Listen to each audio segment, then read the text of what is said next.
गोंदिया जिल्ह्यातील तिरोडा तालुक्यातील नवेझरी येथील शेतकऱ्यांना धानाचे चुकारे अडल्याने शेतकऱ्यांनी संताप व्यक्त केला।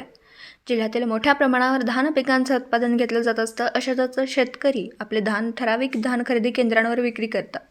तिरोडा तालुक्यातील नवेझरी येथील दी पांडव सहकारी भात गिरणी केंद्रावर धानाची विक्री शेतकऱ्यांनी केली, परंतु शेतकऱ्यांच्या खात्यावर धानाची रक्कमच जमा झाली नाही। जिल्हा पणन कार्यालयात विचारले असता उडवाउडवीचे उत्तर दिले।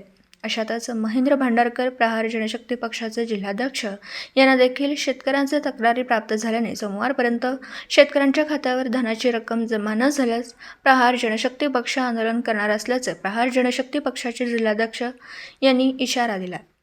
गोंदियाहून प्रतिनिधी अमरदीप बडगे। नमस्कार, N24 मराठीमध्ये आपलं स्वागत। पाहूयात आजच्या विशेष घडामोडी।